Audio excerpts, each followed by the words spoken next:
বাংলাদেশকে আবার ভিক্ষুকের জাতি করে দেওয়া, এটাই বোধহয় এদের পিছনে ষড়যন্ত্র।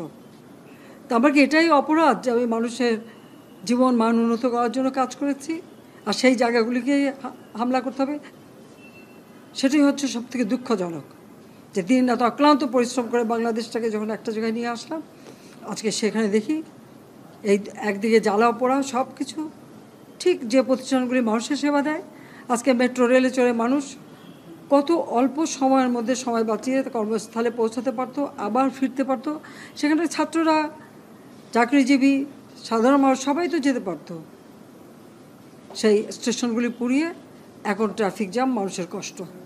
আমি তো কষ্ট লাঘব করেছি, কিন্তু যারা এইভাবে আগুন দিয়ে পুড়িয়ে মানুষের সে কষ্টে আবার ফেলে দিল, তাদের বিচার দেশের মানুষকেই করতে হবে। আমি খালি সকলের সহযোগিতা চাই। আর এইভাবে মায়ের কোল খালি হোক এটা আমি চাই না, কারণ আমি তো বাবা মা সব হারিয়েছি। আমি তো জানি হারাবার ব্যথা কত কষ্ট, কিন্তু সেই কষ্ট বুকে নিয়েই তো ফিরে আসতে এদেশের মানুষের জন্য। এখানে আমার তো কোনো চাওয়া পাওয়া নেই। আমি তো আমাদের ছেলে মেয়ের জন্য কিছু করিনি, শুধু তাদের লেখাপড়া। নিজেরাই চাকরি করছে, নিজেরাই পড়েছে, আমি কতটুকু করতে পেরেছি, কিন্তু আমি দেশের মানুষের জন্য করেছি। আজকে অন্তত মানুষের ভাত কাপড়ের ব্যবস্থা, চিকিৎসার ব্যবস্থা, তাদের কাজের সংস্থা সবই তো করে দিচ্ছিলাম। যখন আমরা এক উন্নয়নশীল দেশে মর্যাদা পেলাম, তখনই এই তাণ্ডব করে ঠিক যে জায়গাগুলি মানুষের সেবা করবে সেই জায়গাগুলিতেই আঘাত। শিক্ষা প্রতিষ্ঠানে হল ভেঙে দেওয়া। সবচেয়ে দুর্ভাগ্য যে ভিসির বাড়িতে আগুন দেওয়া। এর আগেও একবার ঢাকা ইউনিভার্সিটিতে ভিসির বাড়িতে আগুন দিয়েছিল, আপনাদের মনে আছে? রংপুরে সেখানে আগুন দিয়েছে, ময়মনসিংহ কৃষি বিশ্ববিদ্যালয় থেকে শুরু করে বিভিন্ন জায়গায় এই তাণ্ডব চালিয়েছে। রাজশাহীতে এই তাণ্ডব চালিয়েছে। বিশ্ববিদ্যালয়গুলিতে সেশন জট ছিল, আমি সরকার আসার পর থেকে কোনো সেশন জট নাই।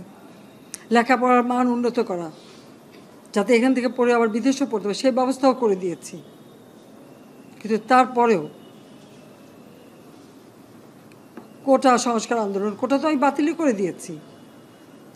আমি আহ্বান করেছিলাম যে একটু ধৈর্য ধরো, হাইকোর্টে শুনানি হবে, হাইকোর্ট যে রায় দেয় না। তারপরেও এই আন্দোলন হবে। আজকে এই যে এতগুলি মানুষের জীবনের ক্ষতি হলো, এতগুলি পরিবার ক্ষতি হলো, এর দায় দায়িত্ব কাদের? আমি দেশবাসীর কাছে সেই আহ্বান জানাবো যে এই ধরনের ধ্বংসযজ্ঞের জন্য এই দেশকে নিয়ে আর কেউ চালাতে না পারে। আমি সকলে সাহায্য চাই, আর আমি চাই না এভাবে মায়ের কোল খালি হোক আর এভাবে মানুষ অসহায় হয়ে পড়ুক।